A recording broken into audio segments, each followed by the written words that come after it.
Hello, sir. Can you hear me? Me, Magnus? Yes, sir. Okay. Yeah. So we are on live broadcast now. Hello. Okay. Austin, can you hear us? I'm here. I can hear you. Okay. Austin, thank you for joining us from Europe. Mr. Raka, Yeah, how are you? thanks for joining us for the second time. Today, right Okay. now, we have a breaking news from Nigeria that the National Broadcasting Commission, NBC, banned TV stations from reporting news of insurgents and bandits attacks in Nigeria. So, Mr. Raka, I know that you live in the northern region of Nigeria. So, what is your take on this new development in Nigeria? Yeah, if I get you correctly, you said there's a breaking news that the National Broadcasting Commission banned TV stations from reporting news of insurgents and bandits attacks in Nigeria. Okay. This goes to say clearly what I've been saying all along. Everything that a certain group of people, otherwise known as IPOB and Nnamdi Kanu, that have been clamoring about Nigeria, we are not saying they are not real. There is a clear danger that a certain group of people, particularly otherwise known as the Fulani Cabal or Caliphate, have a clear agenda to muffle the voice of Nigerians. You get me? And people to further their agenda. And what is this agenda? The agenda is a total control of Nigeria. Total control of Nigeria. This is where I agree with whether you are protagonists of Biafra, protagonists of IPOB, protagonists of Oduduwa. I totally and strongly agree with this. Now, what I am not happy with is the method that we from the South, because whether we like it or not, hold on a second. Come and answer the door. So whether we like it or not, at the end of the day, the people who will be at the receiving end of this catastrophe is the South. But I have repeated here often and often that the only way we can checkmate the tsunami of violence, the tsunami of political short end of the stick that is going to befall the South is to find a way to work together. That is why I was very angry with the other man trying to make the problem of, you can sit down, all of you sit down, don't worry. That is why I'm angry with the other man who was trying to reduce the problem of Nigeria to mean the Igbos versus the Fulanis. The problem of Nigeria transcends Igbos and Fulanis. Okay, sir. Hold on, sir, ma'am. Please don't be offended. Okay, no problem. If we want to talk about people that are suffering the Nigerian situation now, or in terms of ethnicities that are suffering the problems of Nigeria, Igbos does not fall into top 20 tribes that are suffering the menace of the Fulani Cabal. I told you that there are over 60 communities in Plateau states that have been driven away from their ancestral land, ancestral land by Fulanis. Is there any place in Igbo land that communities that have known their ancestral land for years that have been driven away? No.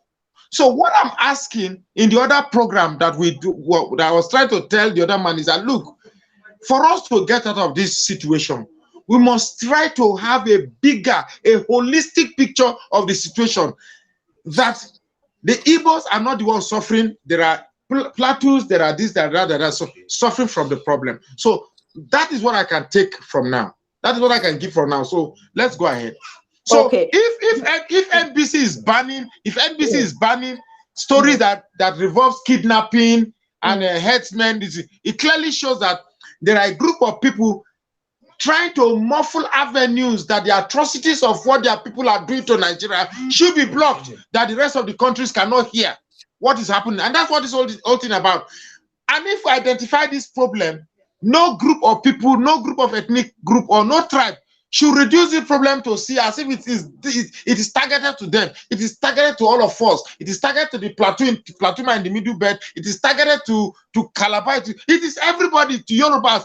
So the Igbos should stop making this thing look as if they are the ones seeing this problem alone. Let us tackle this thing to a holistic, as a holistic problem. We have a common problem that befalls all of us. So we should come together and tackle a problem that befalls all of us. Thank you very much. Austin. Oh, yes, sir. Austin. Hello, Austin. Austin, can you hear me? I can hear you. Okay, no, okay. I'm talking to Austin. Austin joined us. Austin is joining us from Europe. Austin, thank you for joining the program. You sent me this article this morning about this new development in the country. If you can recall, since 2016 or 2017, I think let's say it was 2017 in your program. Most of the times you brought me on your program. I've been talking about the Islamization agenda of this President Buhari and APC administration. I would say before now, I'm a member of the APC, though I'm still carrying. I used to be a card-carrying member, and I boldly resigned my membership of the party because of what the party now stands for. Since this administration came on board, it has been an administration who had been everything about the Fulanization of Nigeria and the Islamization of Nigeria. Anything done by these so-called Fulani and their people is the only thing that is presently right in Nigeria. That's why if you see with all the killings and with all different things that they be doing in the different regions in Nigeria, the government of the day do not see anything wrong with it, even when they are the only one allowed to work freely with AK-47 in the streets of Nigeria, in the different regions, whether in the south, whether in the west, whether in the east, or the north. They are free to go around. And one of the things the government have been trying, one of the things that they've been trying to do, because they know that the thing that have been exposing the different things that they've been doing, the different evil that they've been doing, is the media. And that's why if you've seen for some couple of years, or specifically for some couple of months now, they've been attacking even the social media space, the both radio and the TV stations, attacking them openly. Even the print media, they attack them openly.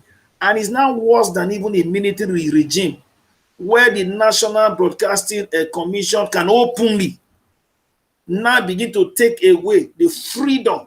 Now it's no longer the freedom of speech, the freedom of the press, where they now dictate for the press what to report and not what not to report.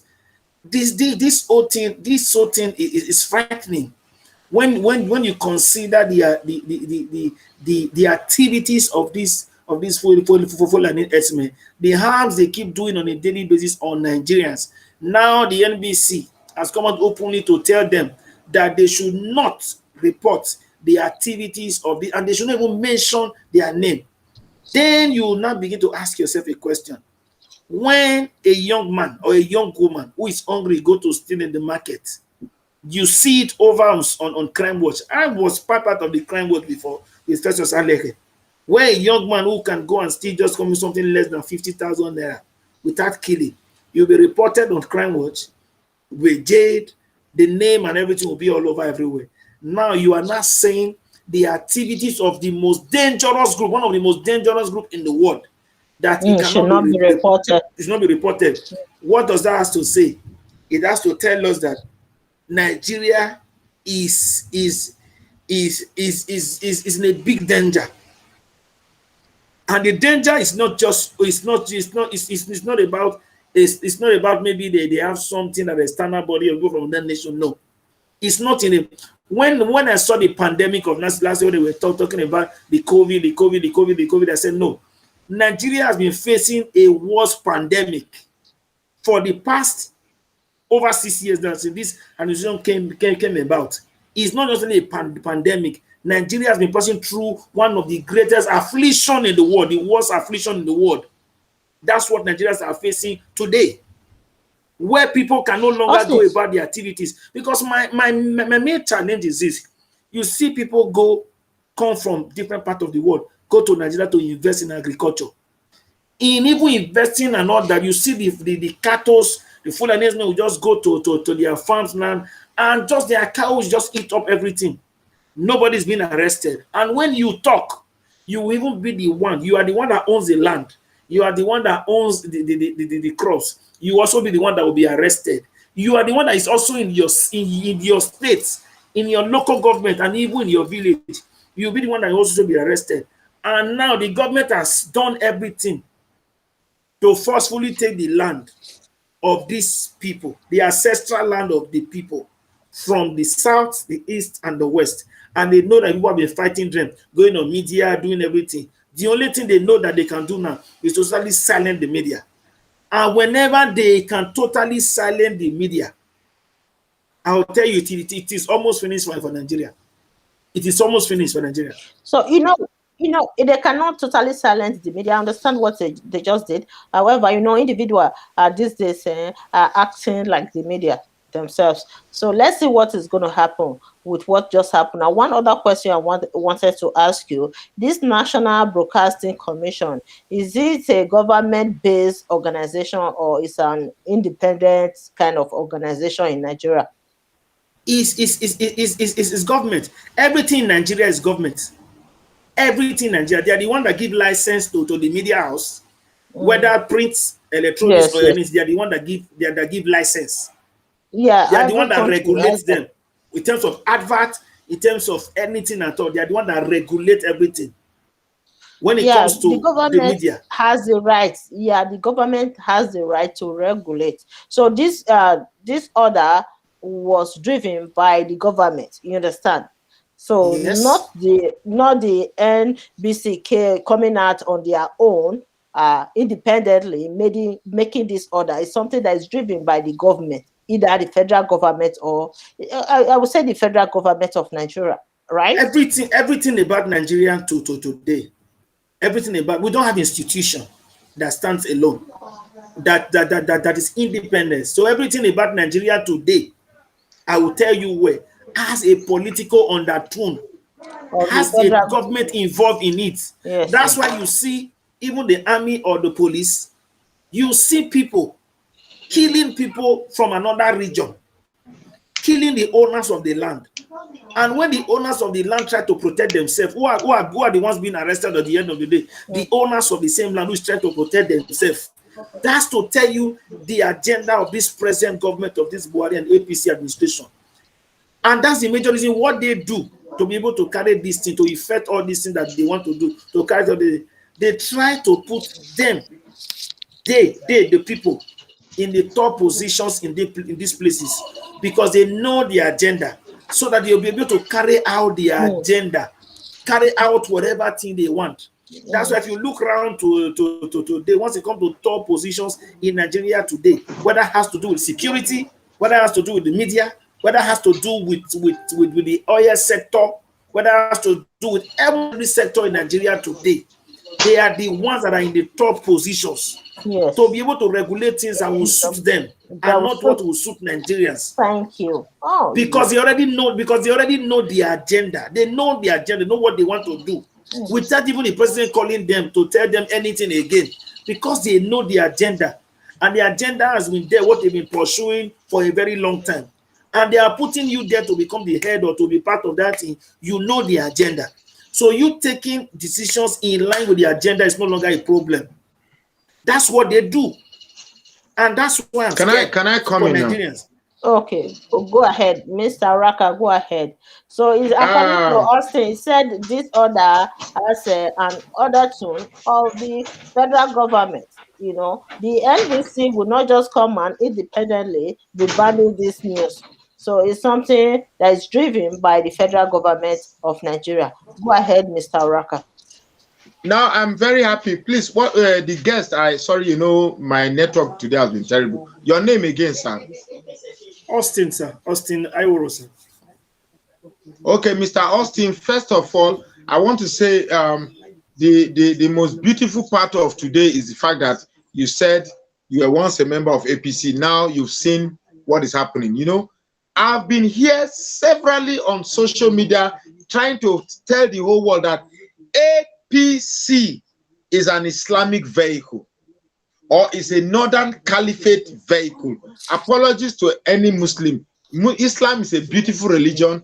Not all Muslims are terrible. Not all Muslims are radical. You understand me? So, yeah, apologies to that. But if a group of radical Muslims formed an organization and give it a political party status and named it APC, and then a lot of us, even from the way APC started, you all know what it was. It was because of the outcry of people that eventually catalyzed the organizers of APC to start bringing people inside. Now I'm happy that a once advocate of APC is now seeing the light. This is what we all know. It's there, and it is brazen. We all know it. Let me tell you something that Mr. Austin doesn't know. When Buhari came in, the very first thing he did was to take out our roadblocks. Are you aware, Mr. Austin? Hello? Okay. Yes, sir. Yes, sir. Can you hear me? Okay. Yes, sir. Yes, sir. Yes, sir. Okay. Okay. When Buhari came in, the very first thing he did was to take out roadblocks all over the country. When he did that, do you know the implication of that? Immediately after that, when the roadblocks came back, do you know that it was immediately after that we start seeing all these arms proliferation, bandits, cows having all headsmen now having AK-47. I'm not saying anything, but you connect the dots. You know what I'm saying? Then you know that immediately after that, the next policy was to open our borders and invite all foreigners, particularly from Chad, Niger, to come into Nigeria. We have videos that showed a lot of people coming to Nigeria. Now you connect the dots. We shouted, we cried, we shouted, we cried. This is the agenda, this is the agenda. But it is the same people like Austin before, not the Austin of now, the Austin of before, who will tell us that I am not a sentimentalist. I don't do tribalism. I don't do religion. And now we are here today. It is now dawning on us that this indeed, what we thought was not possible, it is clear now that there is indeed an agenda to infiltrate the rest of Nigeria and put the Fulani cabals to occupy everywhere. They are everywhere. They are in the NNPC, they are in the army, they are in the police. Virtually everything of Nigeria is in their hands. And when we begin to say, no, sir, you, Mr. Father Henry or Pastor Henry, don't make this thing as if it is just a problem of one tribe. It's a problem of 350 tribes against one tribe. Let's come together and put this other tribe. You said no, it is a Fulani tribe versus Igbo tribe. And that's what I've been fighting. Let's not make this thing, let's not reduce this thing to Fulani versus Igbo. So you see where we are going with this now. It is brazenly clear that APC is an agenda to further the expansion of Fulani in Nigeria. We must agree in that. You see, at one point when APC was in charge of Edo State, I was the most unhappiest person on earth. There was a guy in my classmate. I graduated from University of Madrid in 1993. I didn't see that guy until 2019. I don't want to call his name. And we're seeing for the first time, just because he was supporting Buhari and I was supporting Goodluck Jonathan, there wasn't even the idea that, hey, Mama, how you there? Long time, and now you be this. We started quarreling because of Buhari.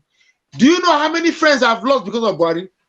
So it's a good thing. It's the most, after all the anger that I've incurred today, I'm happy that somebody is on TV to say, well, he was once at APC, he didn't see this, but now he's able to see that, yes, he's convinced that APC indeed has another agenda that doesn't carry me and you, the Edo man and the Robo man.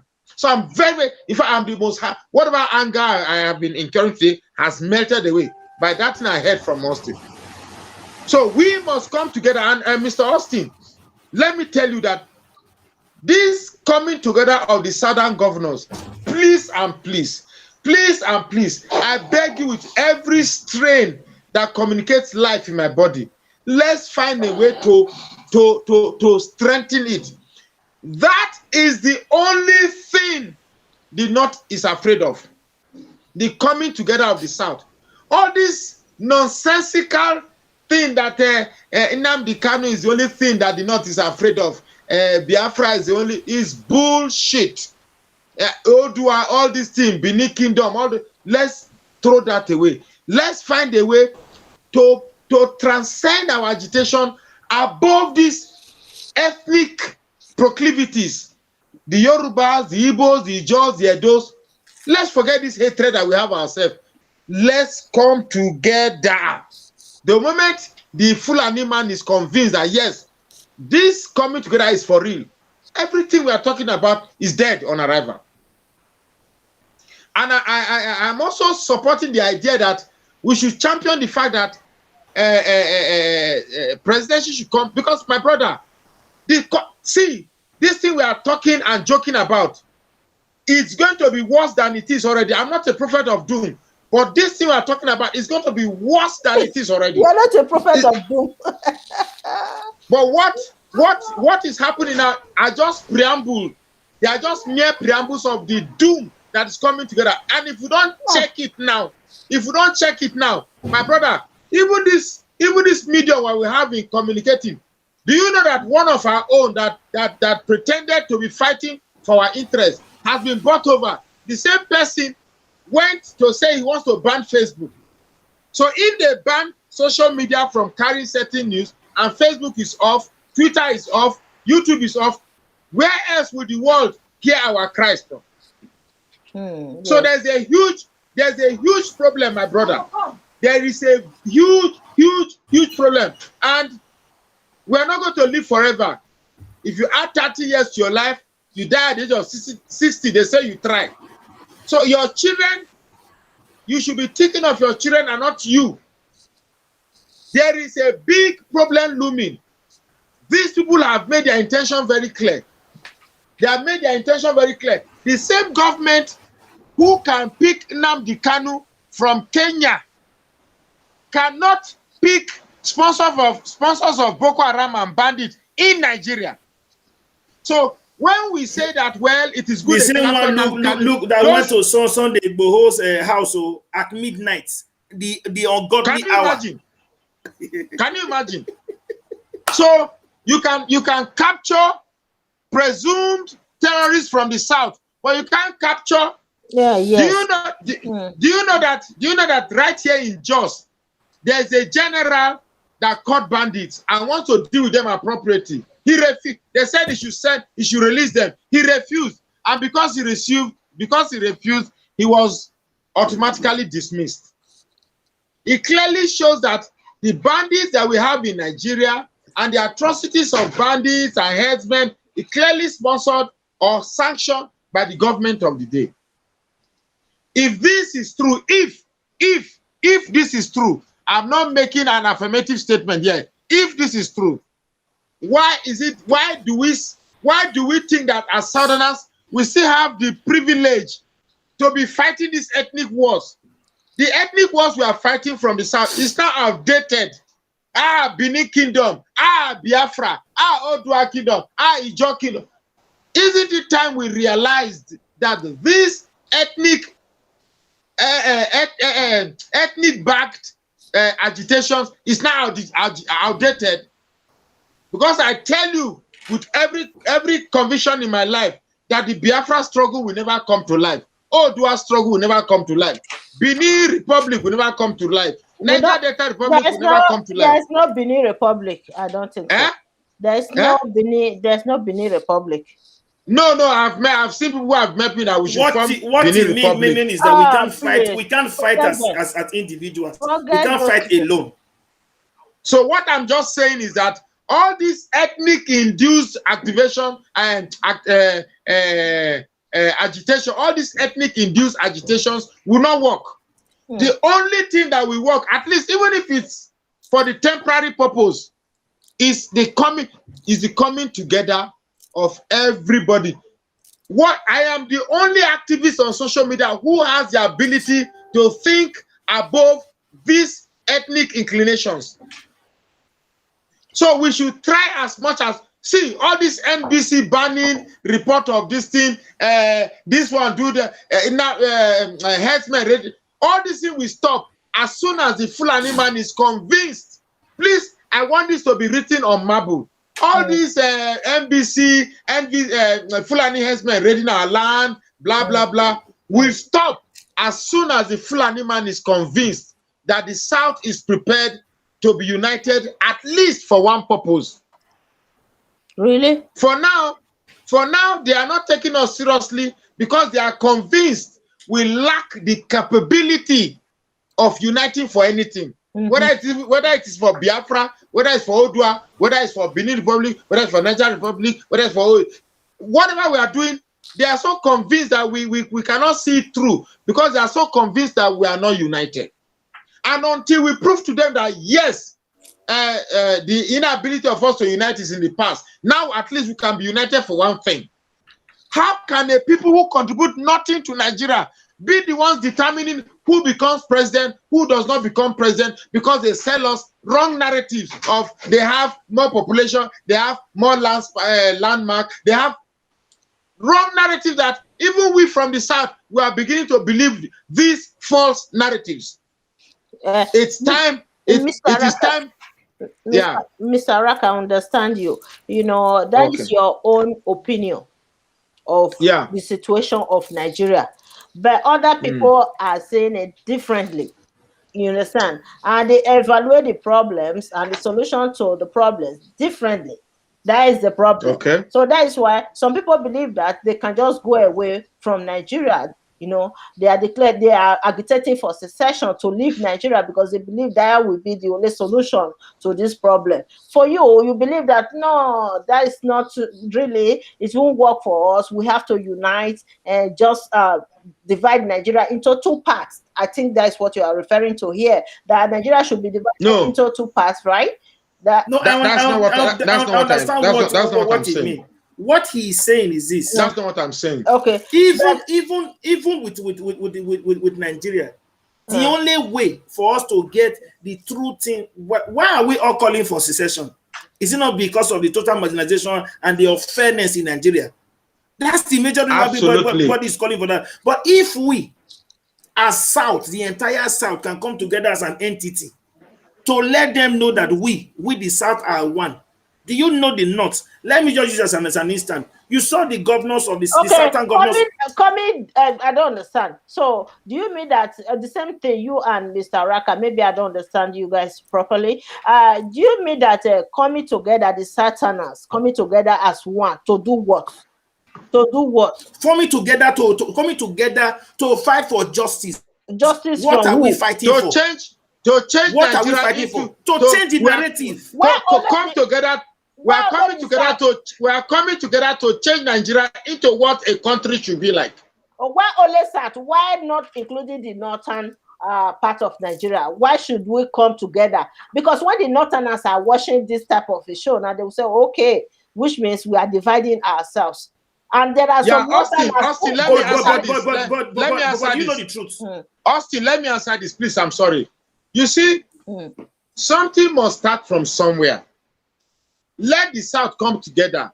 I tell you honestly, I tell you without fear of favor, the middle belt already sees themselves as, if there's a choice to actually pick, they are safer with the Southerners than the North. But what has consistently scared the middle belt away from the South is our inability to even present a united front. I am telling you, I am living in the middle belt part of the country. Every middle belter is skeptic to align with the South because we are incapable of presenting a front that is powered by unity. That is why they are more comfortable with a group of people that shows resilience and unity and organization. Okay. As much as you will try to criticize the North that they are wicked, they are this, they are that, whether good or bad, they are organized in executing whatever they want to organize, whether they want to organize evil, whether they want to organize good, they are organized. But we from the South, we are not even organized in achieving anything. We're not even organized in achieving our own personal interest. Okay. All we just know is just to steal money and pack and steal money, and that's all. Okay, sir. Let me hear from Austin. Austin, when you said the Southerners should unite, to unite for what? For what purpose? Why are we excluding the Northerners? So do you think that the Northerners are different in Nigeria? When we are talking about the Southerners should unite, which means we are segregating ourselves in Nigeria. No. Who are the people? Are the Northerners complaining about their present state? No. Yes, they are. They are. No, I'm coming. And if they are complaining, who should change the narratives for them? Them themselves. We the Southerners. See, when it comes to people who have totally enjoyed everything in Nigeria, they are the North. When it talks about people who have really treated people unfairly in Nigeria, the North. When you talk about who think of people who they owns the country, even when they contribute nothing to our GDP, is the North.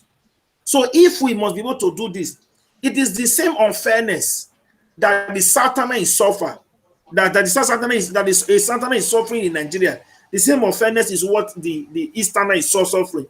The same unfairness, marginalization is what partly of the Westerners they are suffering. Though we know a lot of their legends over the years with the North.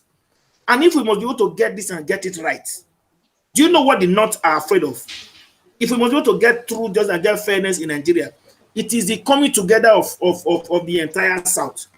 You saw the meetings that the Southern governors had about a week or 2 weeks ago. How it created fear in the mind of the Northerners, where they started coming out that it's like the Southerners are attacking them, the Southerners are doing it. They are scared. They are only scared of one thing. You know what they are scared of? Only one thing: the unity of the entire South. Because they know that once the South wake up to know that they are the real ones that are doing that, own the things in Nigeria. And what are the Southerners crying for? They are not saying the North should not be part of Nigeria.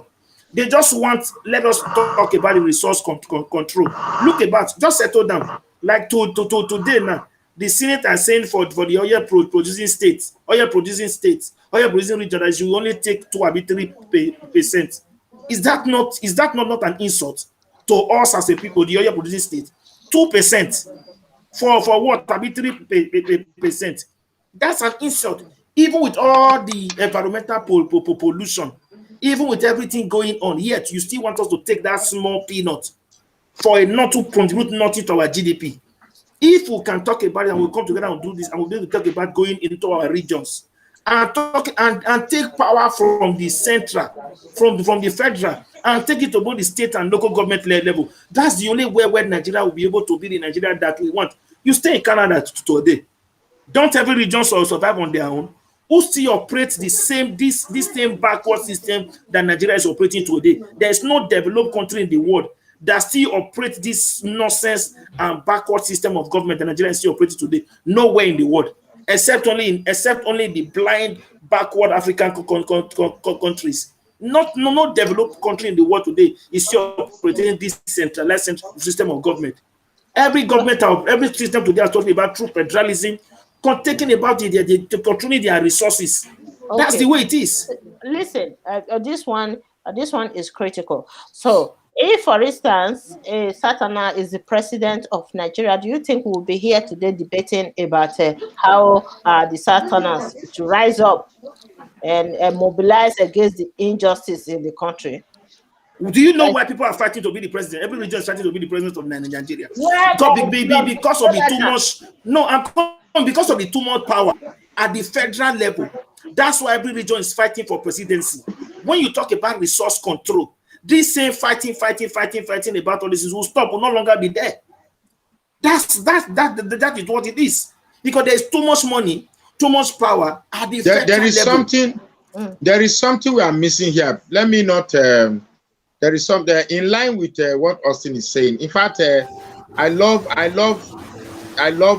In fact, I'm so happy.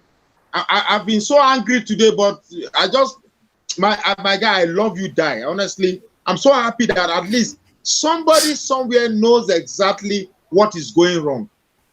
Let me tell you what the perspective from the North, how they see Nigeria. Well, just imagine that yourself, you went into an island and suddenly you saw that some people, they own the food, but they are so idiotic not to know how much food they have. And you guys came with your family into that island, and you are on the side of the island where there is no food. But you can actually go to this people's space in that island, pick their food, eat it, and they will not retaliate. They will not be provoked. That is the situation of Nigeria. Because there was granite pyramid in the north, suddenly we don't have granite pyramid. There was height and skin that necessitated the Leonard shoe factory and butter shoe factory. Suddenly we don't have that anymore. There was cotton that brought about the sighting of Kaduna textile, all the textile in the north. Suddenly they are not working because there is oil in the south that will produce subvention every month. Why do you think the north had jettisoned everything they have to depend on revenues that come from the south? Because we are so stupid enough that we can actually sit back. People will contribute nothing working, take what we have, even on oil well, and live up without any, and we'll still be fighting on this heading. No, Igbos will take our oil well. No, it's just our problem. No, Yorubas are our problem. Yorubas are traitors. Igbos are domineering. No. And then at the end of the day, we still leave ourselves with the same outside people controlling our wealth.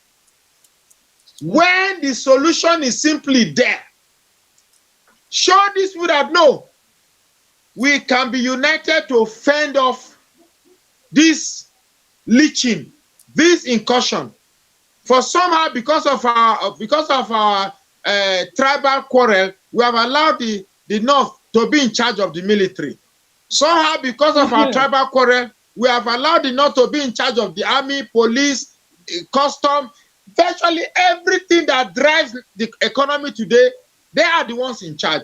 And this is what is annoying people that are in IPOB. And it is indeed enough to annoy them to the point where they are annoyed. But the difference between Mr. Austin and myself is that as much as we are angry, we will not allow this anger to trigger a retrogressive emotion, so much so that we are not able to fashion out a best implementable strategy that will take us out of this thing. What we are saying that the situation, the problem of the Nigerian state is real. As real as it is, we cannot solve the problem of Nigeria with emotions. Is one attribute the Fulani man has way ahead of every Southern man. The Fulani man is able to suppress his emotion. He will never talk. He will never complain. He will never whine. When the Fulanis were planning to capture Nnamdi Kanu, you didn't know, I didn't know. In fact, when they even captured him, 8 days while he was in Kenya and then 2 days in Nigeria, you didn't know, I didn't know. It was when the entry was going to be made in the court register that one secret led to another one. Before you and I knew, if it was us that captured a wanted terrorist from the north, at the point of capturing, the rest of us would have known. The whole thing would have been all over Nigeria. So the problem with the South is an attitudinal problem. It's a psychological problem. We need to change the way we assess political variables. We need to change it.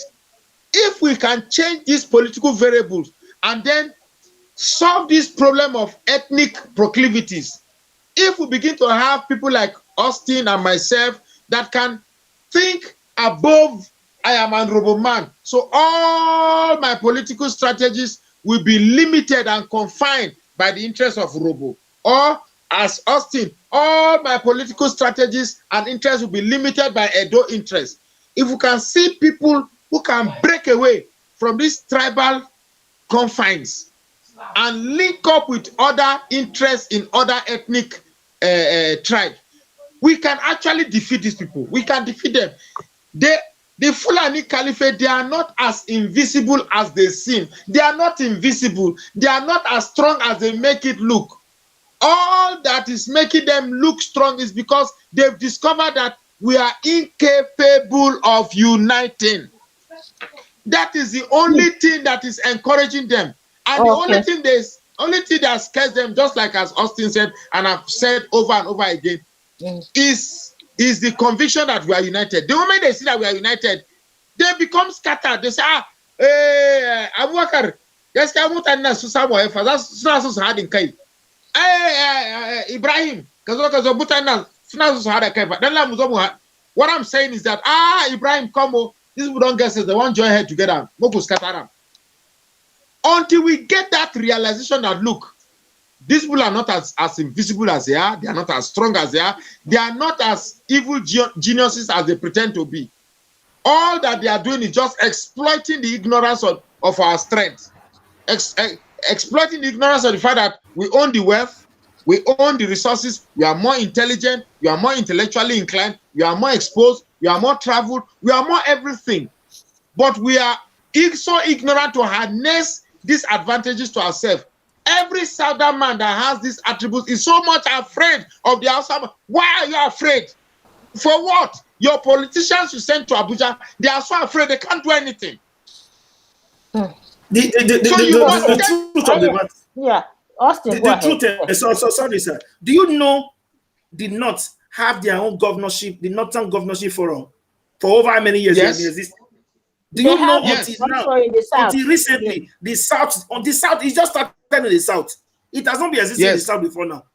Actually. Do you know, it has not been existing in the South before now. And that's why they are scared.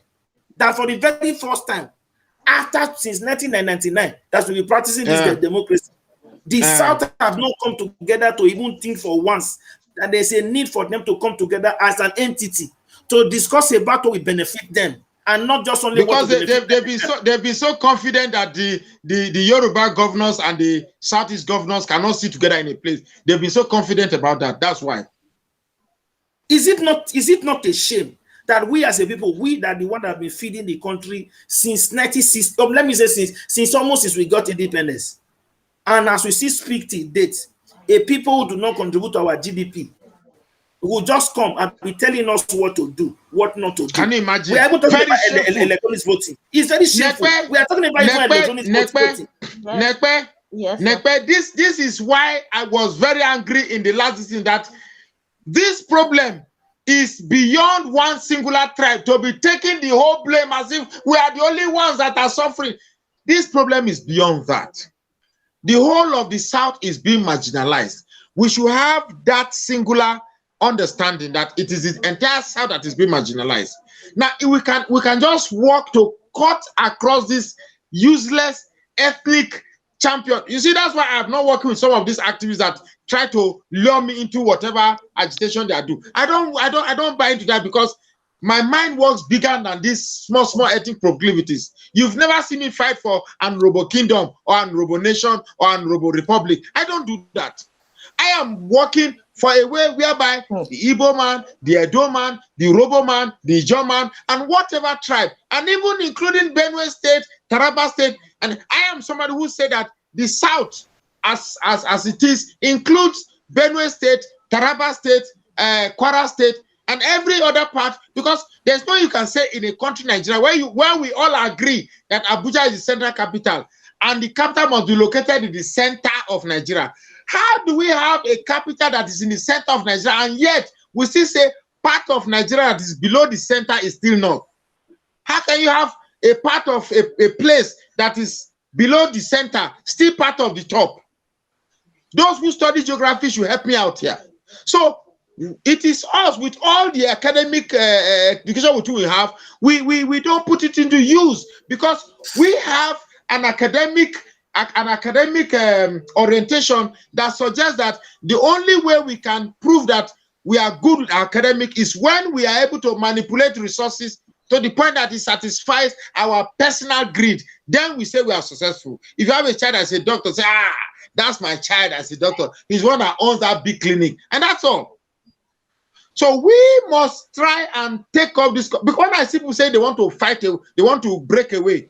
It's like you are in a ring and you are running away from the ring. Stay in this ring and fight and take over the mantle of leadership and put this country into the way you want it to be. Fighting and running away is not a good thing, because the truth is that as Midwest, yes, we can live alone, but we actually need alliances. America today will not be great if it doesn't have alliances with Britain and France.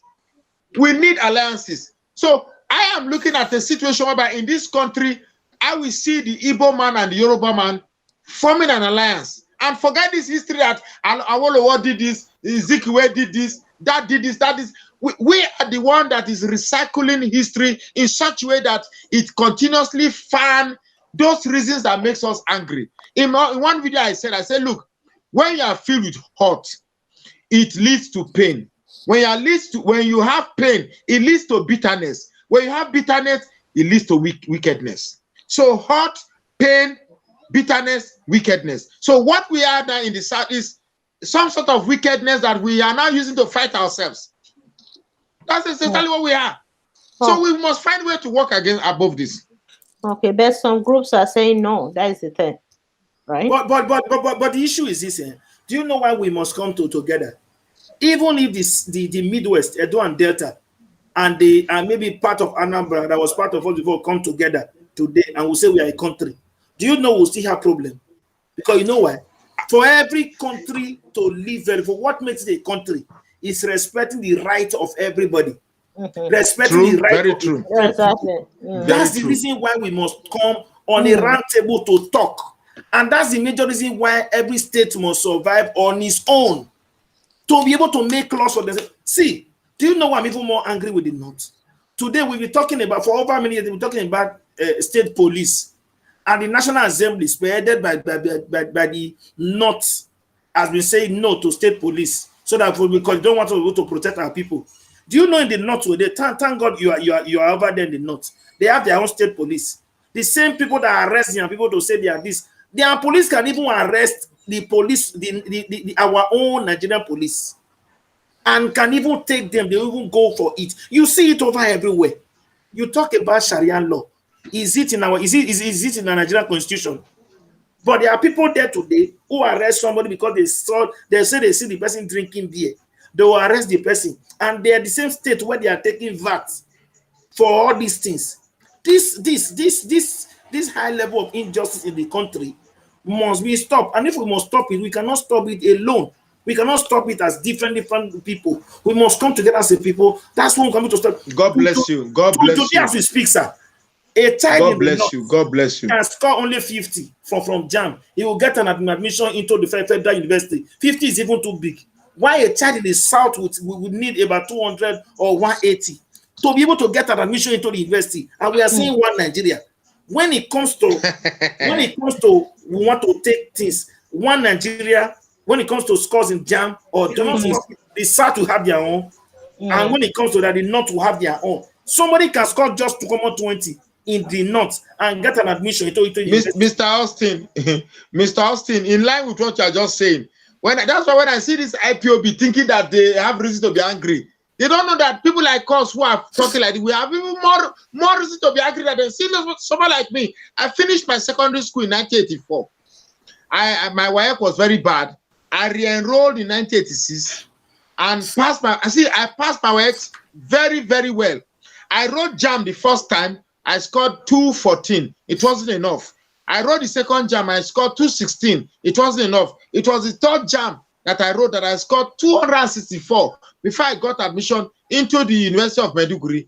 When I was registering my courses, I met a friend of mine who who left the same secondary school together, where I re-enrolled. So I asked him, where can I register just 104? He said no, that he can't. He is in year 3. Imagine, and that same person who told me he's in year 3 left the secondary school with 2 credits and 1 pass. Now, this is a northerner who we are now in the university. I left with 7 credits distinction, but because the country says that because my name is a Christian name and I'm from the south, I have to jump a hurdle that is set higher to get to the university. Now, because he's a northerner, his name is Muhammad and he's a Muslim, he must score very low to get university. Do you know that this same person I'm telling you about, he's a deputy, as at the time about 4, 6, 7 years ago. He's a deputy, he was a deputy director of finance in the Ministry of Finance in Abuja. I met him. I am here on a video this with a Nekpe, trying to just shouting my voice out. Whereas he's there with empty brain. He's counting millions and billions of naira. I'm here. So the anger is there, but you see, as Southerners, we should evolve the ability to suppress this anger and channel it to bring out constructive strategies to get a country back where that the country is built on merit. On merit.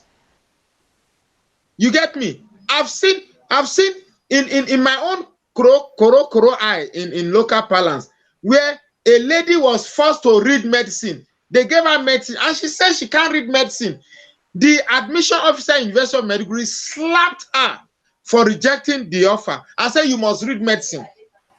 She said she can't read it, but now she's forcing her to read because they're going to help her through year 1, they're going to help her through year 2, and she's going to graduate as a medical doctor, and she's going to also get through the same help. Get a job in a hospital, and it's going to operate on people. So the country is terrible, no doubt about it. I think it's tribalism that we are complaining about here. Tribalism and nepotism. Those are the problems that the country is facing. Who talked about removing history? Sorry, who talked about removing history from our school curriculum? The same notes. And now, sorry, permit me to use this language. And our dumb certain legislators representing us in the National Assembly all kept quiet. It's annoying. Today, a young Nigerian student do not know where Nigeria is coming from, talkers or even know where it's going. Your son, you know the last time we talked, your son knows everything about the Canadian government. He knows everything about the history of Canada. Even when it's not even he has not even entered the university. He knows because there is history. Today, ask even a Nigerian university graduate to give you the history about Nigeria. He don't know. Why did they our school curriculum? Because they know the evil that has been done over the years by the so-called national politicians and a lot of these politicians. That if we begin to teach a lot of this history in school, I wish Nigerians were covered up with the history, that they can easily go to libraries and read it. A lot of them wouldn't have come out in 2015 to be shouting, say Buhari. I think, let me correct what Mr. Ryan was saying before. In 2015, I was an APC man. A lot of us were crying everywhere not to vote Buhari because of everything that we know that happened during 1983 to 1985 when he was the president of Nigeria, just for about 18 months. We know the harm he did on Nigeria at that time, but people didn't listen. Because why? A lot of them do not, they don't know anything about what happened about that time. That's why we keep repeating. If you look at Nigeria today, we keep repeating one mistake. Since 1960, we've been repeating the same mistake over and over again. Because you know why? We do not know where we are coming from.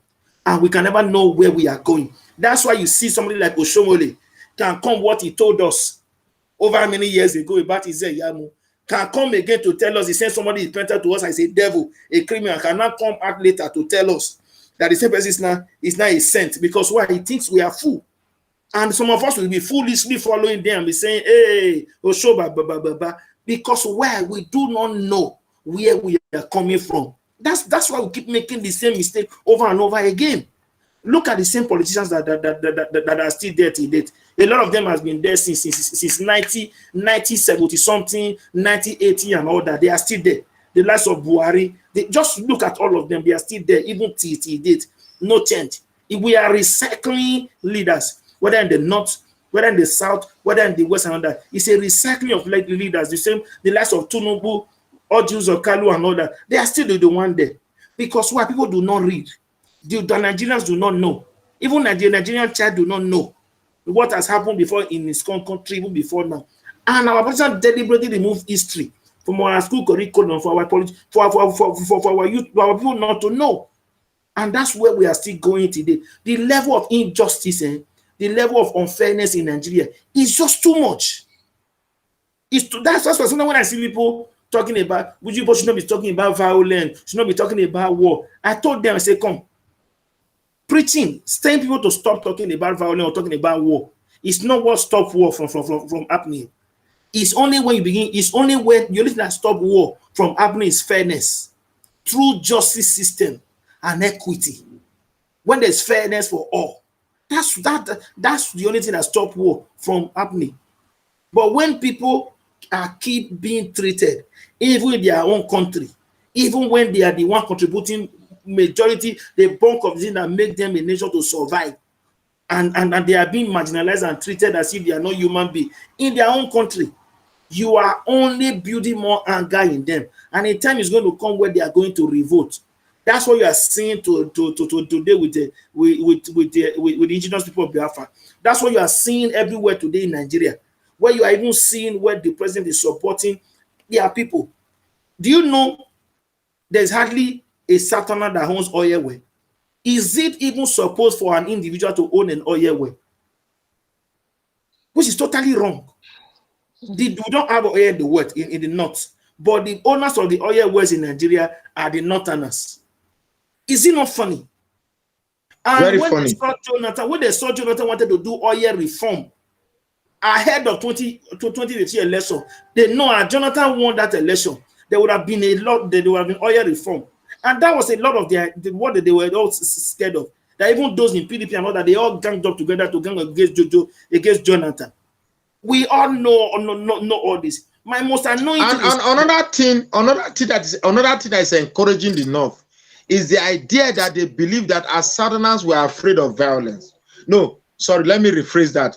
Another thing that's encouraging the North is that they believe that we are afraid of their type of violence. They believe that we are afraid of their own violence.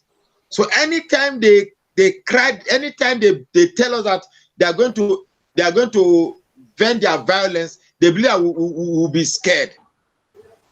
But you see, if we can come together and we tell them, look, well, if you bring your violence, we are going to bring an equal and opposite violence or a far more violence than your violence.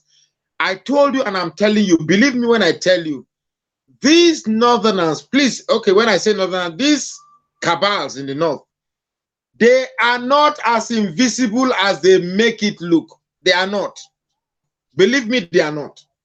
What is encouraging them and making the rest of the South see that they are this powerful is the fact that we are operating from an individualistic perspective or compartmentalized agitation.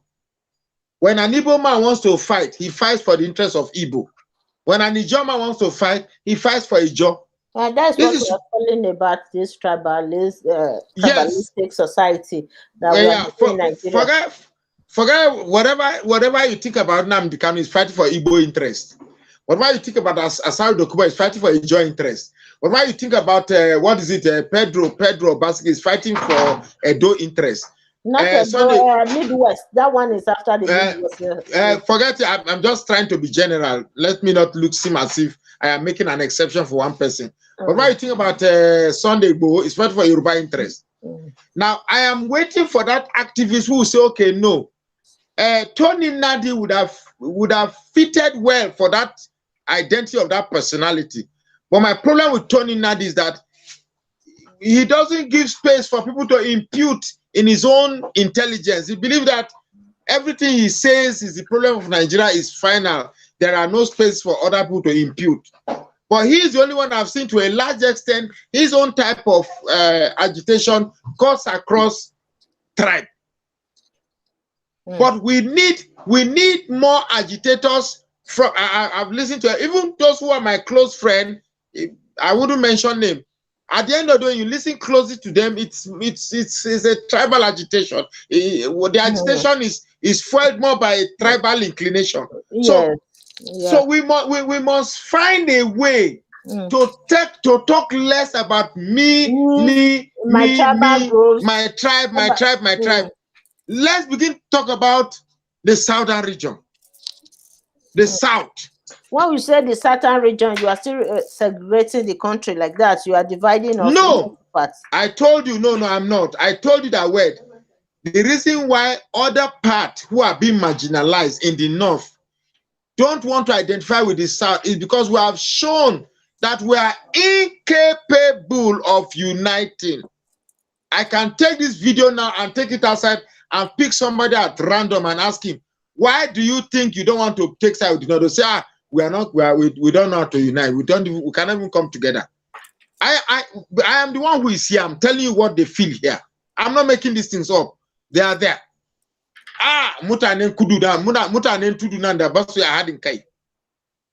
People from this side that doesn't know how to join heads together and unite.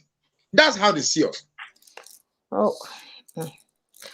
So we are basically on the same page there. The thing we are talking, whether we talk from here till tomorrow morning, is unity. Unity That's is just what it. we want in Nigeria. Yeah.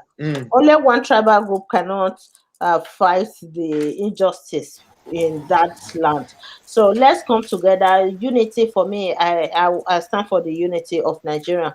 Absolutely. So I also stand for unity. We fight together. So saying that my tribal group, especially recently, I saw many groups coming out agitating for secession. Even one small states will come out, oh no, let's agitate. No, that is not gonna work. It's not gonna work. But the truth is, sorry, sometimes we talk about this is not going to work when people come to call for secession. See, we're only talking about them calling for secession. Why are they calling for secession? That should be what we should be talking about. Well, it's still the same problem affecting everybody that they are calling for secession for. If you are talking about somebody diseases, if the doctor want to treat, the first thing the doctor needs to first of all look at it. What is the reason? What is the cause of this malaria? What is the cause of this headache? Mr. Austin, it is true that there's a reason. There's an absolute reason why they should be called for secession. Let's not joke. There's a good reason why we should call for secession. What we are saying is that the mode of secession is what is not working. The Yorubas are asking for a secession that protects the Yoruba interest. The Biafran struggle is asking for secession that protects the Igbo interest. The Niger Delta secession are asking for secession that protects the minority interest. We are asking now that these types of secessions have not worked for over time. Why not us broaden the secession code? Let us broaden the secession code to transcend this ethnic induced agitation. Why not us try region? And even in the region, let us broaden it to include the south. When we now have a southern region, we can now begin to talk of how to, because I'll tell you honestly that the middle belt are in far graver danger than the whole of the south put together. The middle belt are in graver danger than the south put together. But they have no choice than to just say, okay, I'm a northerner, because for now, the south is not united. The south is not having its game right. There's no way I can leave the north and the reason why there is killings in the north, the reason why Boko Haram came up, the reason why Christians are being killed in the north, most churches are being, is because for the first time in the history of Nigeria, the Christians in the far north decided to vote alongside with the south. And they've been paying that price for a very long time. So when the other man in the last program say that the Igbos are paying for the price of voting for Jonathan. I'm like, what's the nonsense you are telling me? The Christians in the north are paying a bigger price because a lot of them have lost their villages. They are driven in PDP camps. There are people in Borno State that are native of Borno State that can never be governors, that can never be directors, they can never be anything in that state. Their crime is because they are Christians, and their crime is because they refuse to be subservient to the Fulani Caliphate. But they don't cry, so you don't know that they exist. Any northerner will know that I'm saying the truth. So this is not a time to reduce the problem of Nigeria to just one ethnic group. The problem of Nigeria cuts across ethnic interests. There are over 350 ethnic groups in Nigeria. No one single tribe should come out and make it look as if they are the ones suffering the most. And therefore, the problem of Nigeria should be discussed with them exclusively and Fulanis. Fulani and Igbos are just two tribes inside 350 tribes. Okay. So okay. Yes, sir. Thank you, sir. We have discussed about this topic before on our previous shows. Yes, okay. We understand that, sir. And Austin, before we leave, because we're about to end this program right now, Austin, before we leave, can you just add anything to it, if you have anything to say, because I'm going to end the program soon. The truth is the only thing I would like to say is that, or I will wish for, I wish the Nigerian youth, because I'm a youth, can wake up to face what is on ground. Because what is on ground and what we are all suffering does not know Yoruba, does not know Igbo, does not know Edo, does not know Hausa.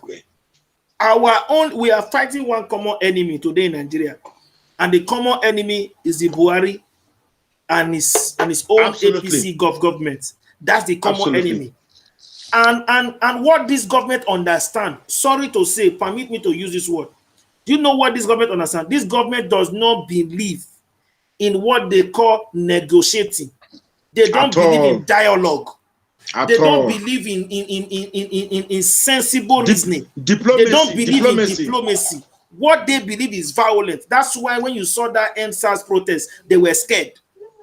They were really scared about the NSAS protest. God bless this man. Just that a lot of Nigerians youth missed it at that time. That's why the only thing they did was to mobilize some kind of miscreants among the Nigerian youth to go and be busting those prisons and be saying it's prison break in a country where the fence is so high. You are coming to tell somebody like me, who is a trained journalist, who have worked with the police and the army before, to say they just come and bust the prison without the government being involved. I told them they can tell that to a fool, not to somebody like me. You understand? You see in the street of Abuja where some youth went about with the police, the official government cars, mobilize youth to go and be fighting the youth to just disrupt everything. You see what Nigerian government is afraid. That's why they are trying to ban protests. What is this done anywhere in the world? Where's protesters? You are banning protests in a democratic regime, not in a military regime. What the military did not even do. You are clamping down on the media. Today, if the Nigerian youth do not rise up to do something about this enemy, this our common enemy, they might not be. We are still talking about secession, talking about roundtable. They might not be even in Nigeria in 2015. In 2023, that's my fear. If we are not careful, in 2023, they might not be even in Nigeria. You see that they are even proposing. They proposed some time ago of even changing the name of Nigeria. You know, with all the too many challenges Nigeria is facing. They were so confused that they didn't know what to do. That will not be discussing about the name. Anyway, let me tell when you finish. It's funny. Sometimes I sit down. Do you know sometimes when I sit down and think about Nigeria, even at night, you see me, I become very angry. You see me wake up in the morning. You see me angry. You don't know why I'm angry. Because we as Nigerians, we are too blessed. People will just see me and say sometimes, sir, what did happen? You the turn and you just change. It's when I think about the situation of Nigeria. That with all the numerous challenges facing the country, with the Fulani herdsmen coming back from different parts, killing us, the government giving excuses that they are not Nigerians, they are not arresting anybody. But when it comes to a Southerner trying to defend himself, they can arrest them. The National Assembly did not see anything to discuss than to talk about they want to change the name of Nigeria. That's the only thing they went to be discussing. It's painful. It's painful. So we need to come together as a people to unite and fight our common enemy. And I know victory is sure for us at the end of the day. If we can begin to think of and can do it right. One, concentrating on the youth. I've totally lost faith on the older folks because I wish they took this decision long ago to think of doing something right long ago. We won't have been in this mess that we are today. The Nigerian government today is totally scared. They are really scared of the Nigerian youth, the unity of the Nigerian people. And if we can unite, you see the Nigerian youth, they could speak one language in that NSAS protest last year. Whether the Muslims, whether the Christians, they were together. Whether the Northern, whether the Southern, whether the Eastern, they were all together for the very first time in the history of Nigeria. The Nigerian youth were able to unite, and the Nigerian government became so scared, and they were able to discover the account of the sponsors of those protests and all that. Yet, as we speak to today, they have not been able to discover the account of the sponsor of this bandit in Nigeria. It's funny. So I pray for the unity of Nigerian youth, and we coming together to be able to get it right. And that's the only way out of Nigeria. That's the only way out for Nigeria. Thank you very much. Yeah, thank you, Austin. Your message is clear to everyone. Unity, if the youth can come together, just like what they did during the NSAS protest. However, they were not successful in that protest. So I hope the same thing will not happen if they come together again. So, Mr. Rocker, do you have anything to say? Yeah, that UAR is actually United Arab Republic. The strategy of that change of name, because Buhari has actually allowed certain people from Niger to come to Nigeria. A lot of foreigners are now bearing dual identity between Nigeria and Niger. The idea was to create a name that further stretches Nigeria to include invaders of Nigeria to legally make them citizens. This is the basic strategy of that UAR. You know, sometimes when these northern cabals play this political chess game, I begin to wonder, why did God leave on me this common me that is in north, that doesn't even have 2 kobo to eat, to just know, before it comes, I just know the strategies. But you see, the most intelligent people in the south don't even know this. And it pains me a lot. Even the NSAS, as beautiful as God in his divine wisdom brought that instance to checkmate this government, one idiot from somewhere just came from nowhere and said he's the one in charge. And before you know it, the NSAS protest was reduced to Nnamdi Kanu and federal government, and that was the end of it. Yeah. So what we are saying is, Mr. Austin, I don't know if Nekpe can help you. You reach me. I have a group that I just set up, a page that I set up on Facebook, and it is Presidency Must Come to the South in 2023. So I want to tell whoever is listening, please search on Facebook. There is this page, Presidency Must Come to the South in 2023. Let's start from there. Let every Southern man, in fact, for the first time, I hate APC with a passion. Quiet. I hate APC with a passion. But if APC will produce a Southern president that will not be a stooge to the caliphate, which is impossible anyway, I will support. But if at the end of the day, APC will bring a northern candidate, PDP will bring another candidate, I will not go and vote. Yeah. And I also enjoy every Southerner not to go and vote. Yes. I will not be part of that. Yes. But whichever party will bring a Southern governor that will checkmate this northern incursion, even if you bring a Southern candidate, I will know that it's going to be a stooge of the North, who will still not go out and vote. Yeah. You get me? No, we are not supposed to have another northern president in Nigeria. No, enough is no. So what I'm trying to say now that we have a scenario where the Southern governors, like Mr. Austin said, since 1999, for the first time, we've had northern governors. For now, a Southern forum is coming up I think we as Southerners, we should begin to fan it, strengthen it. So if there's a page on Facebook that said presidency must come to the South, I think it will align to the communique issued by the Southern governors. So I think somebody like Mr. Austin should, I don't know if we can talk after the show, so that we can strengthen that page and get a lot of people. So from that medium, we can tell the rest of Nigerians that, look, I don't mind. Like I said, I dislike APC with a passion from the very bone marrow that I have. But if it is the party that will bring a Southern governor that will protect and bring Nigeria, not South alone, no, a president that will bring Nigeria into a place where everybody is equal, where every tribe is equal, where we don't have the status of your religion determining who you become in Nigeria, where you don't have the status of your region determining who you be in Nigeria, where you don't have the status of a certain clique that belongs. Because so what we want is equity. I am a Christian, but I know I voted for Shagari because he wasn't a nepotic or a religious bigot. I voted for Yaradua because he wasn't as nepotic or tribal bigot like, you get me? So anybody, irrespective of where we come from, so long as you don't have this bigotic behavior or nepotic behavior in you, you are good to rule Nigeria. But that does not mean we still want the presidency to come to Nigeria. Please, I enjoin all Southerners to support the presidency to be in Nigeria. And any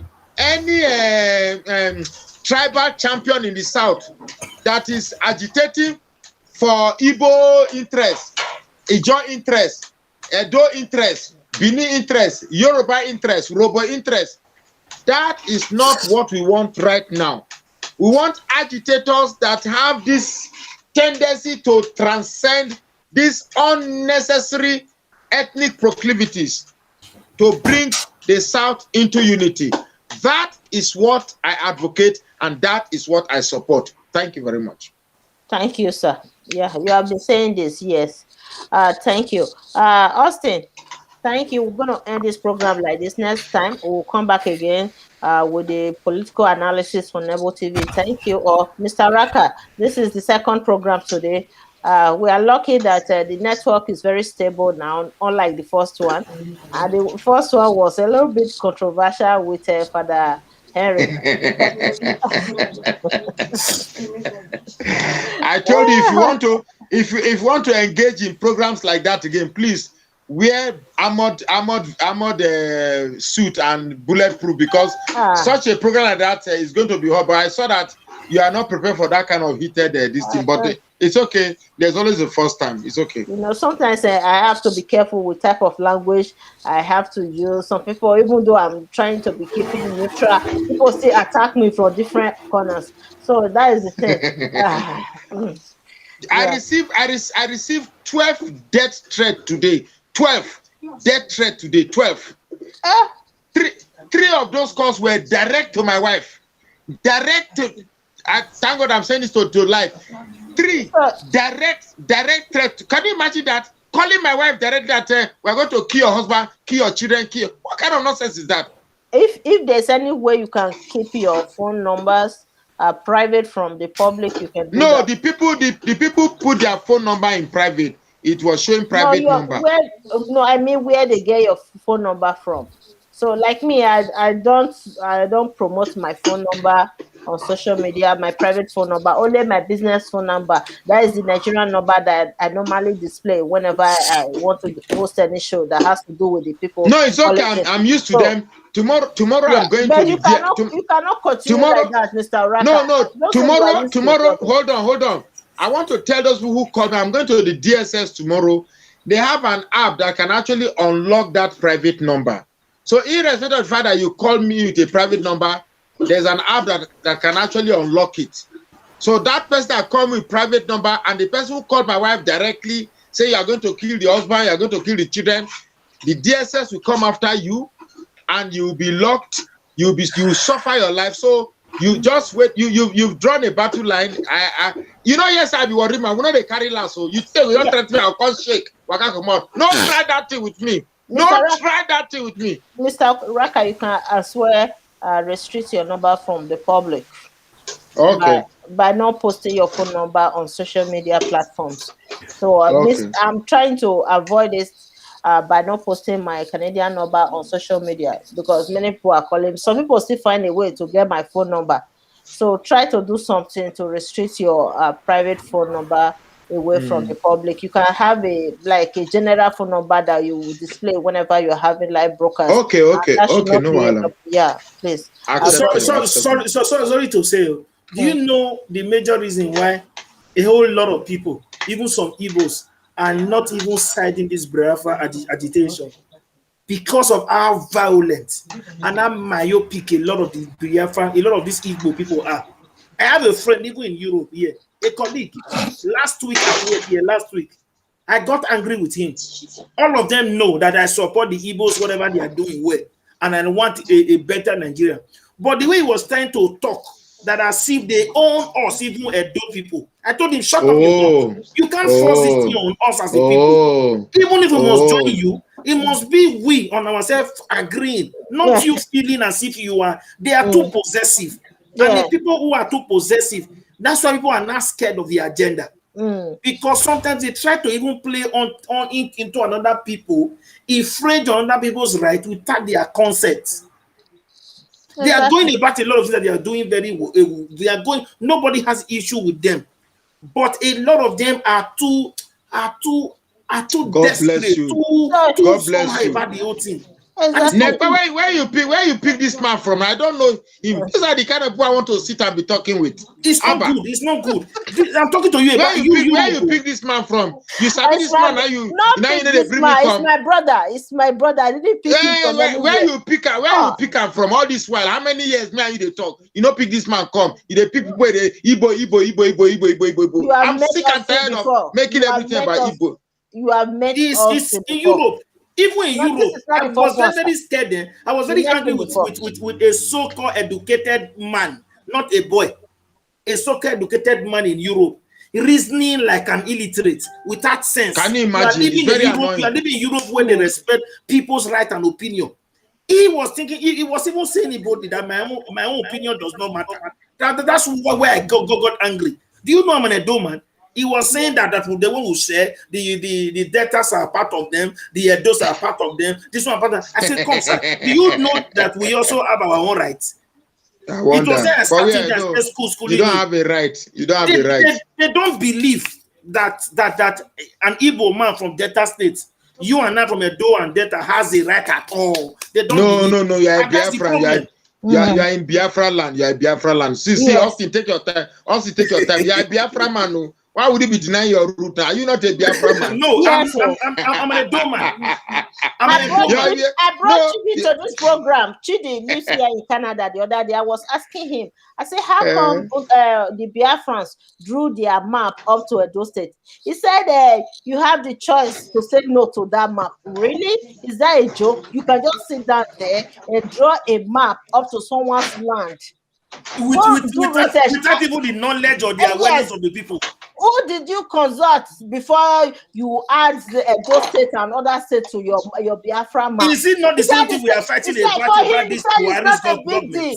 It's not a big deal. You have the right to say no to that. So for me, I was a little bit disappointed with such comments coming from somebody who lives here in Canada. However, the truth is that when it comes to that Biafra, forget it's no longer IPOB or anybody.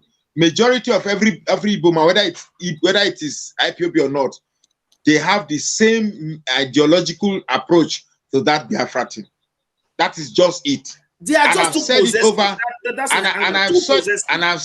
I've said it over and over again that Biafra is an Igbo expansionist agenda.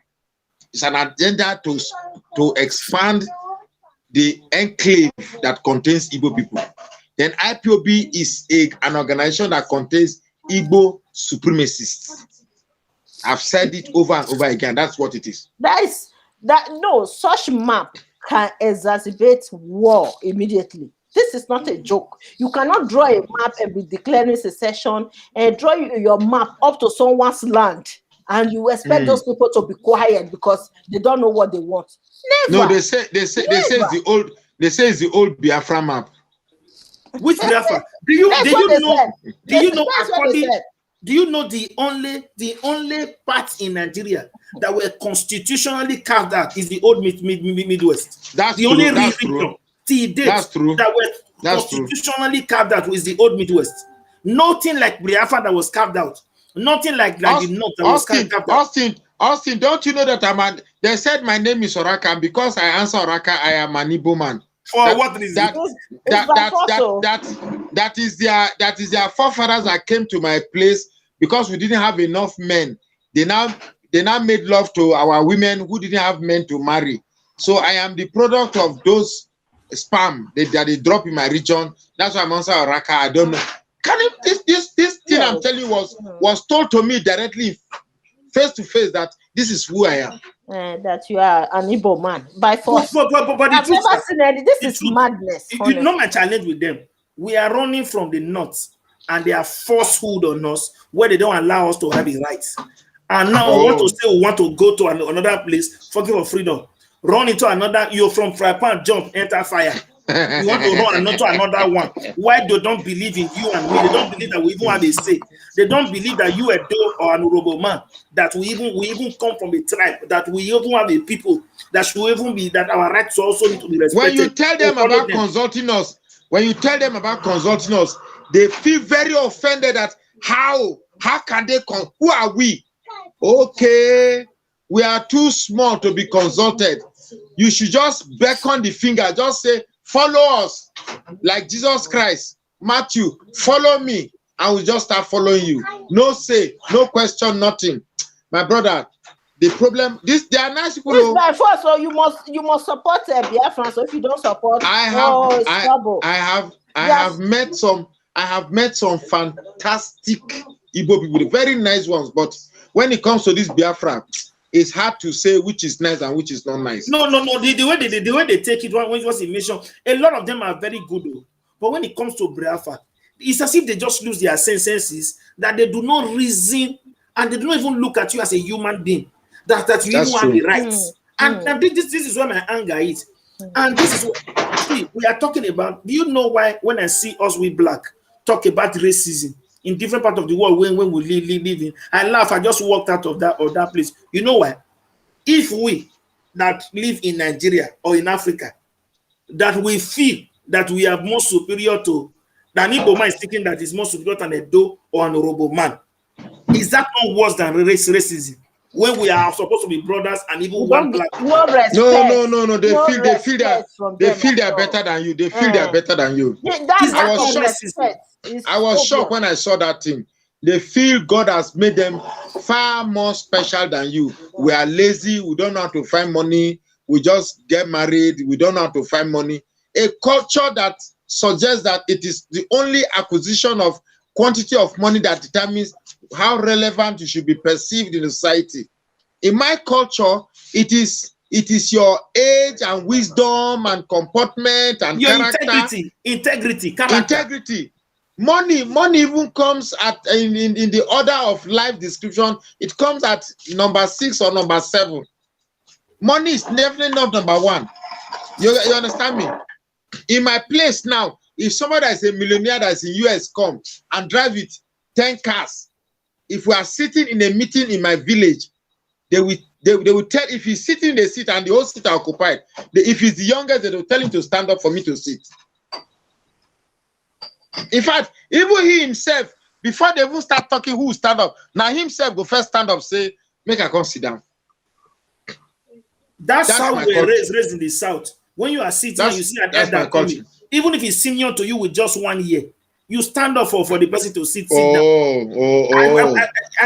In a place where I grew up, somebody senior to me just 1 day. If I wake up in the morning, I greet the person as if I'm greeting an elder. That's how I was trained. Even when I have more money, or when I'm better educated than the person, it doesn't matter. If I go to the village, the last time I went to Nigeria, person living in the village that has never been to town before, just senior to me with just only 1 day, I still respect the person as if he's an elder. He's senior to me with just only 1 day. We are age mates, but I still respect the person. Not money. And because of this money that they respect there, that's why they are so desperate. That's why that's their ritual. Where they kill for money is common. That is the biggest problem. That is the problem of this. That, in fact, that is the root cause of the whole problem. And that's why they can see betray their own fellow brother because of money. Because they value money more than everything there. So yes, to an extent, these people should know that if they must get it right, people must respect them in whatever they are fighting for. Let them also learn to respect other tribes and other people. If you respect unfortunately, me, respect is unfortunately, respect is not part of their culture. That respect, they lack respect, because since I've been doing this show, the only tribal group in Nigeria that have seen or received insult from are the Igbos. Oh. If you are the Igbos, I have never seen any Hausa man coming here to call me names. I've never seen Yoruba. I can just imagine how many Yoruba people have come here to insult me, call me names. But majority, you can even see it from their names. You understand? Where you, like when we are on live broadcast like this, you can see Chinedu, whatever. You can see their name that these are Igbos. So the Igbos are very aggressive. I'm speaking from my own personal experience right now. So respect is reciprocal. If you want us to respect you, you have to respect other tribal groups in Nigeria. Imagine somebody calling my wife. Is it my wife that is making the statement on your show? But you call her directly. They don't care. Threaten her. These people don't care. They don't just care. They have said so many things about me on this program. They left comment for me. You know, the other program we did together, Mr. Uraka, the other day, because of that program, I received many inboxes from the Biafrans. I never replied them. I don't have time to be reading. Even the comments they left for us. Please be calling them so-called Biafrans, because they always refer to us as so-called South. So you say you received many inboxes from the so-called Biafrans, Abi? Yes, only insults. All the time insults from these people. Honestly, and you are expected to be insulted into accepting Biafra. And the people who should respect them, who would have been able to support them in their cause, are the people that they don't respect.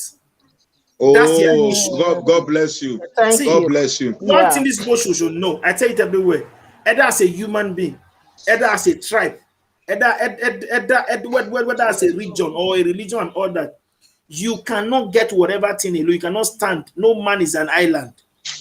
If you must be able to make it whatever thing you are fighting for, you need the help of other people. And if they don't believe in that too. And if you've stepped on the foot of so many people, let me use the case of Edo State last election as a case study. The only reason why a lot of people supported this present Edo State governor, Obaseki, was because he has not stepped on any toes, whether in APC or PDP. He has not insulted anybody. Even when he became a governor, even the first, when Oshomole was insulting everybody during the election, when they give him mic, he never insulted anybody. So when he had issue with Oshomole already created enemies for himself. It was very easy for people from different parts of the state to receive him, because he has not insulted anybody anytime, even till date as we speak. Even with everything Oshomole has done, he has not come out to insult anybody, because he knows that sometime or somewhere in the future, you will still need the help of these same people somewhere. And they will only come to stand for you because they've seen that even when they have issues with you, you never came out anywhere to come and call them mad people. That's my issue with this so-called Biafra agitation. They should learn to respect me as an Edo man. Just like as I'm respecting them, that they are Igbos and they are fighting whatever they are fighting for. By force, it's by force. It shouldn't be by force. It's my right. Join them.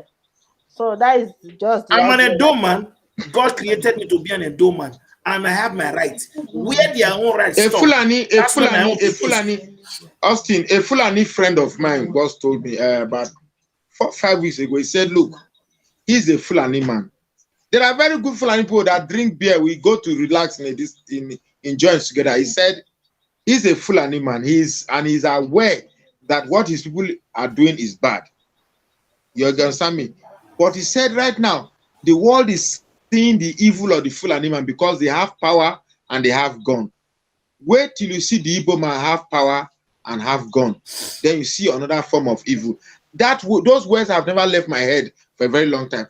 So when I see the attitude of Nnamdi Kanu and his followers and the videos. I sent some of those videos to Nekpe. Forget that she's just sitting there. Did I not send videos to you? Yeah, I sent me some. Okay. When I send those videos to her now, when I saw those videos, I now recall what this guy told me, and I saw that yes, we are seeing the evil of Fulani now because they have power and they have the guns. Let the same power and guns go to another tribe. Perhaps we'll now also see their own evil. You know, you can never really know a man or know a person until the person has money and has power.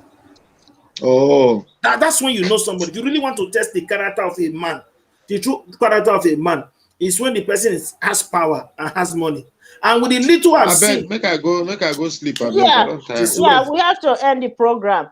Let's end the program. We cannot stop all these people. It's part of their behavior. No, it's their rights. It's whatever they believe in. But let them also respect my own right and what me as an Edo man believe in.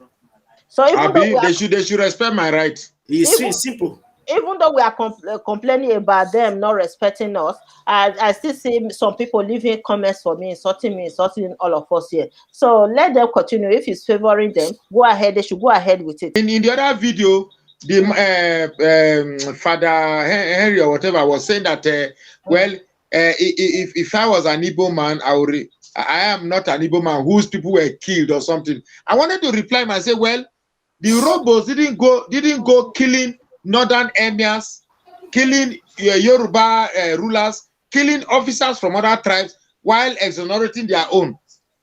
No, what happened, Mr. Uraka? No, we don't judge it like that. So if, for instance, some Benin men kill some people in Nigeria, does that justify all Nigerians? No, you are getting it wrong. You didn't allow me to land. You didn't. No. You didn't allow me to land. You understand me? In that civil war, the history has it that the North were killing Igbos that were fleeing the North to the East. Abi? Now, but there is no history that shows that the East were killing North, fleeing North to the fleeing East to the North. It shows that before the civil war, the North were open to accommodate visitors into their place. Something must have resulted into that. I'm not justifying the killing. God knows, God forgive me. I can never justify killing whatever form. But there were actions that catalyzed those actions also. We have it on history, which is the part of history that the likes of Simon Ekpa and Nnamdi Kanu, they don't tell their people that some young military officers took it upon themselves to execute military officers from another tribe while telling their own to leave the country. They didn't kill their own. Some young military officers from the East were killing emirs and traditional rulers of other tribes while asking their own to be out of the country. But that does not justify Nigerians persecuting all Absolutely. Absolutely. Absolutely. You understand me? Yeah, I just want to say the truth. No matter what, I will say the truth. I agree with you. I agree with you totally. But when they were doing that, they should have taken stock of the possible scenarios that could have occurred from the action. You understand me? So in the Civil War, we have records of the Biafran soldiers going into our territories, killing our own. I have stories told to me by my father that a lot of their women were raped by soldiers of the Biafran army. We have people from Port Harcourt who have very gory stories. So what I'm saying here is that, see, if we keep visiting this history, we are only going there to pick things that will only exacerbate our anger. And when we have this anger, we can only have nothing but replace it with bitterness. And after bitterness, there's going to come wickedness. So why not allow what has passed to be in the past and forge a way to move forward? That would be dialogue. That is why this current administration is supposed to dialogue with the people, especially during the beginning of the agitating. that the Biafrans came out to be agitating for secession. The federal government supposed to react. Not everything that you use violence. When you look at what happened to the Igbos, I keep saying this, I will repeat again. There's what we call intergenerational trauma. These people might be experiencing intergenerational trauma because of what happened to their ancestors or their parents, their grandparents. So at this time, the federal government is supposed to react and dialogue with these people. Is there anything like dialogue? Here in Canada, let me give you an example. Because of what the Canadians did to the indigenous people of Canada, and the government has been apologizing almost every year, apologizing to the indigenous people of Canada. Okay, Nekpen. Okay, Nekpen now. In Nigeria, we don't believe that we should apologize or dialogue with any group. Agreed. Do you now expect that by insulting me and threatening my wife, threatening my children, threatening my life, threatening the lives of my family, I will now succumb now to understand that before it escalated to this point, Mr. Raka, before it escalated to where we are today, that some Biafrans are coming to social media to be insulting everybody, before it escalated to this point, the federal government has the duty to dialogue with the people. But they should be insulting. They should channel their insult to the federal government, not me now. Am I federal government? Not all of them are coming to social media to do that. Most of them who are doing that on social media, they are not educated. The re-educated Biafrans will not come to social media be raining insult. Mr. Austin, sir, what would you say now as you're sitting there now? Your wife calls you and said 3 people have called her that they are going to kill you, kill your wife, kill your children. How would you respond to that? I will really respond angrily. One, I'll be angry, and two, even if I offend anybody, I even say they are mad. You shouldn't take it to my family.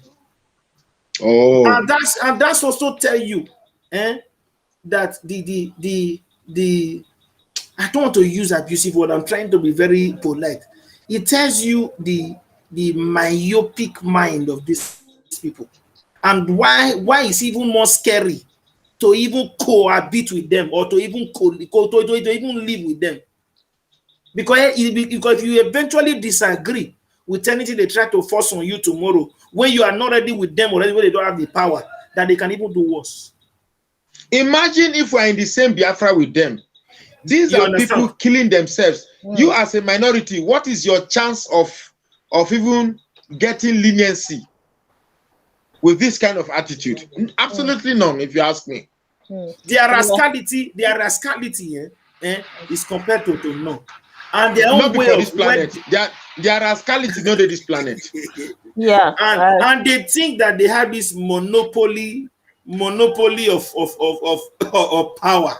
That they can do everything. I just want to add this to it. I'm not trying to play devil's advocate here. You see, a few weeks ago, I called someone in South Africa, an Edo man. So I was asking him to leave South Africa because of the violence going on in the country. He said when it comes to the killings, that the South Africans are killing Nigerians, it is the Igbo people that they are dealing with. So I was wondering, is it Nigerian government that asks South Africans to be dealing with the Igbos? Why is it that anywhere the Igbos are, they always face persecution? What the heck is going on here? Someone even told me the other day, even in Senegal, in many African countries, that the Igbos are the ones facing persecution more than other ethnic groups from Nigeria. So I was just thinking, I said, oh, okay, I thought it's Nigerians that are having problem with them. Okay, which means it's their own personal problem. No, somebody told me that too. That during that xenophobic attack, that it was only these people that they were attacking. That they were attacking. We can even see you don't have to even ask people. From what some images, ugly images that we saw on social media, is mostly the Igbos that they are killing in South Africa. So that is another area that we have to look at when it comes to the Igbos, how they behave, they carry themselves, even in Nigeria, and when they are outside. It's not my business. I'm not an Igbo person. I'm just saying it from what people are saying and so from my own personal experience. on social media and some of the reports we are receiving from Africa, South Africa, and many other African countries. I'm just saying it for the benefit of the Biafrans. So I think the way they carry themselves, you have to respect people wherever you are in the world. Try to be respecting people, respect the laws of the land. I'm not saying that my people are perfect, the Edo people are perfect. Yes, nobody is perfect. However, if the Igbos are singled out, even outside Nigeria, which means the Igbos are the problem. They They are have risk. their own personal They, problem. they, they, they, they takes too many dangerous risks. They play to the extreme most times just because of the quest of money, and that's the issue. They can do anything for money, and that's the major reason why they are into a lot of this mess where they are. They can do anything, literally anything, too desperate. And when a man becomes too desperate, he begins to lose respect. You And understand? that They can do anything. That's the issue.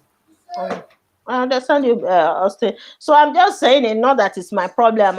I'm just saying it for their own benefit. If they believe that Nigerians are treating them badly, how come even though when they are outside the country, they are also experiencing this persecution outside the country, which means there is something wrong with their behavior, that you have to reform your behavior, for Christ's sake. So that is just the thing. We're going to end the program like that. Thank you, Austin, for joining the program. I think Mr. Thank you Oraka very have much. already logged. Yeah, thank you. So